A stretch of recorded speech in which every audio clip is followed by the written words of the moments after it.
A to Z Mysteries, Book number 7, The Goose's Gold, by Ron Roy. Chapter 7. Good idea, Dink said. Let's go to the dock. Hold on, Ruth Rose said. She opened the screen door, grabbed some towels, and yelled, Graham, we're going to the beach! Ruth Rose tossed towels to Dink and Josh as they walked down the sidewalk. What if Spike's still wearing long pants? She asked. Dink will think of something, Josh said. He grinned at Dink. Right? Dink shook his head. This was your idea. Besides, you're the observant one. They thought about it as they walked. When they reached the boat dock, they still hadn't figured out what to do. I know, Josh said. I'll tell him Dink is thinking of getting a tattoo. Then Spike will show us his. Dink laughed.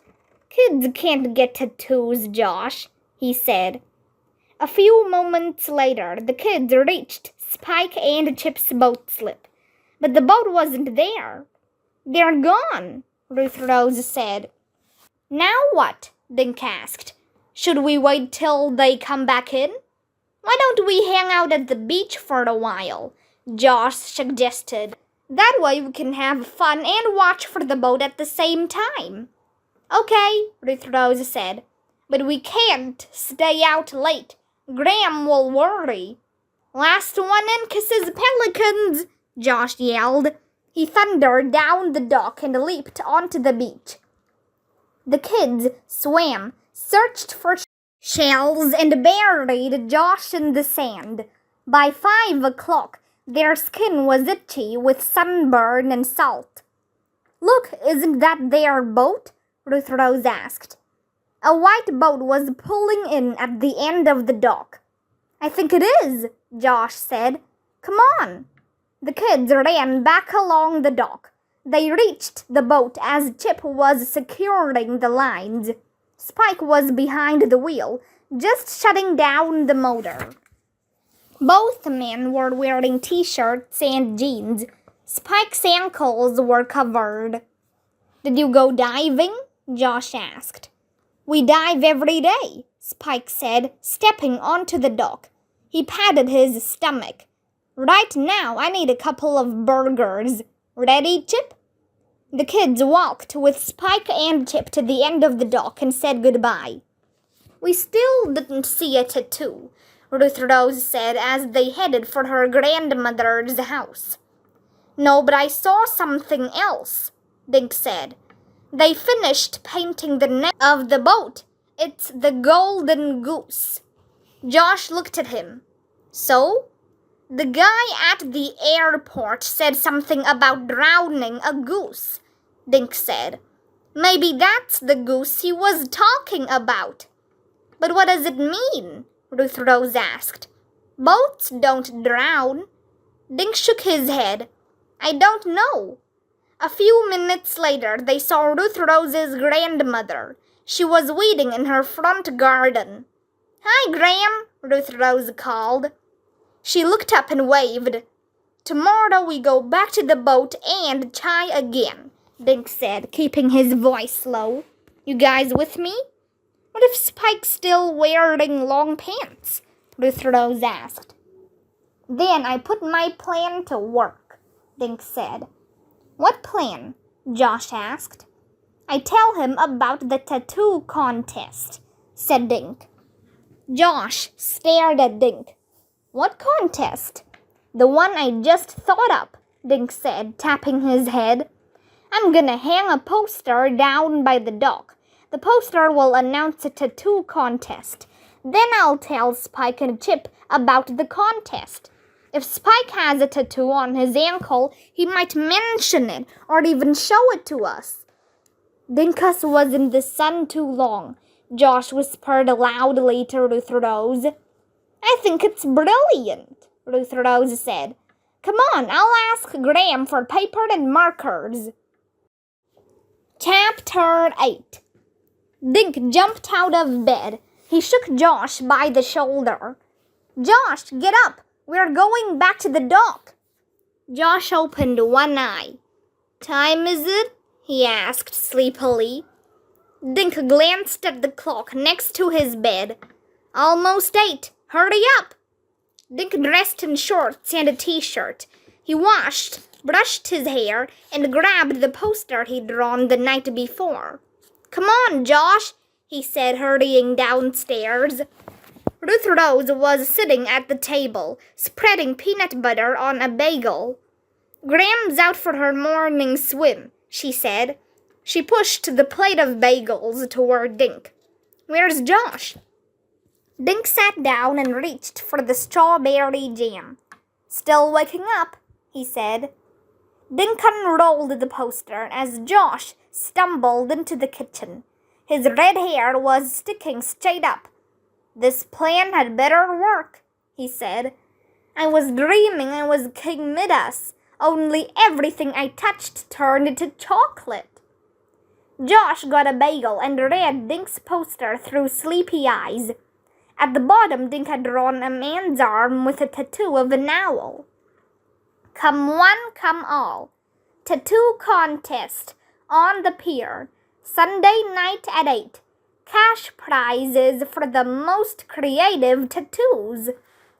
"What happens when a bunch of people with tattoos show up and there's no contest?" Josh asked. Dink shrugged. "We have to find out if Spike has that tattoo on his ankle. Can you think of another way?" Josh just shrugged. "All right then, let's get going," Dink said. They each grabbed an apple and headed for the dock. Dink carried the poster and 4 thumbtacks. Even this early, people were strolling along concrete pier. Dink tacked the poster to a light pole. "Okay, now let's go find Spike and Chip," he said. They hurried to the dock. A few people were on their boats, drinking coffee and enjoying the morning sun. The golden goose was tied at its lip. Not a sound came from the boat. "Think they're still asleep?" Josh asked. Dink shrugged. "I don't hear any snoring." Ruth Rose peered through one of the round cabin windows. "Nobody's down there," she said. "Look, the door's open," Josh said. "They must be here." Dink stepped onto the boat deck and knocked on the wood. "Hello?" he called. "Anyone home?" Dink hopped back onto the dock. "Maybe they went out for breakfast," he said. "Let's wait." The kids sat in the sun. A pelican waddled along the dock, stopping at each of the boats. A woman tossed him some bread. Josh pulled his book out and began reading. "Listen to this," he said. "No matter how long it has been on the bottom of the ocean, gold stays shiny. But silver requires several days in a special chemical solution before it looks shiny again." Josh looked up. "Yesterday, Spike told everyone they cleaned the gold and silver with vinegar."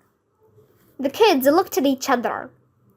Dink got up and stepped aboard the golden goose. He walked around the deck, looking at everything and peeking into corners. He stopped near an oxygen tank propped against a bench, then came back to the dock. "That tank's empty," he told Josh and Ruth Rose. "How do you know?" Josh asked. "There's a round window with a dial," Dink said. "The little arrow is pointing to E. So maybe they used up all the oxygen and haven't filled it up yet." "Maybe," Dink said. "But I don't see any other diving equipment." Ruth Rose stepped closer to the deck. "Maybe they keep it down below," she said. She looked at the guys. "I say we check it out." "Me too," Dink said. Josh glanced back toward the pier. "What if they come back and catch us snooping?" he said. "We'll tell them my grandmother sent us," Ruth Rose said. "I'll say she wants to ask them more questions." "I think they hang pirates," Josh said. Josh, just looking on someone's boat doesn't make us pirates, Ruth Rose said.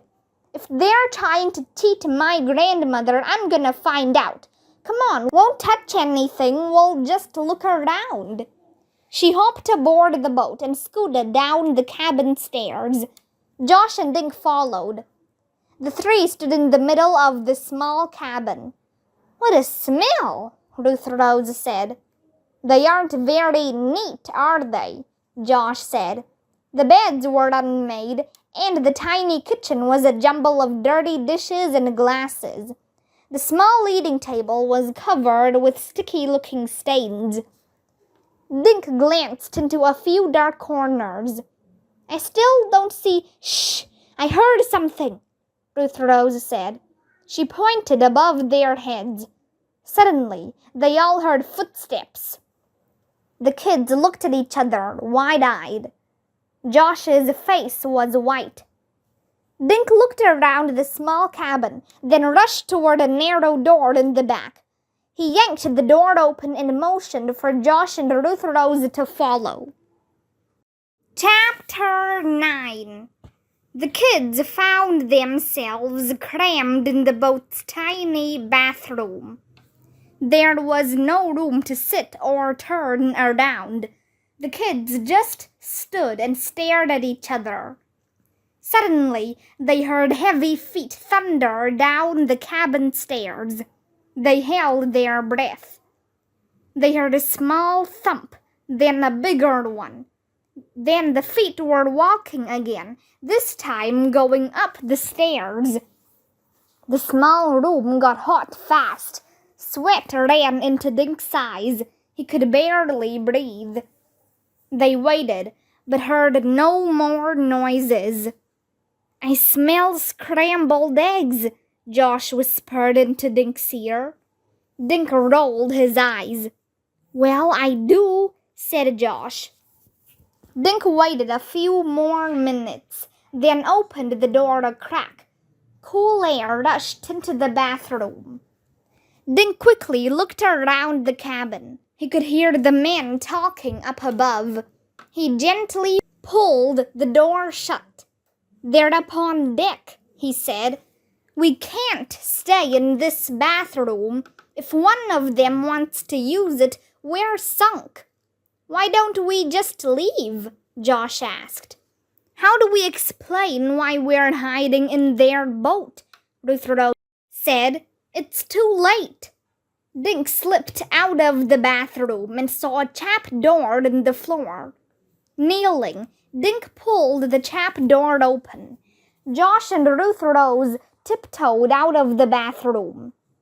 Suddenly, the kids heard a roar. Then Dink felt the boat begin to move backward.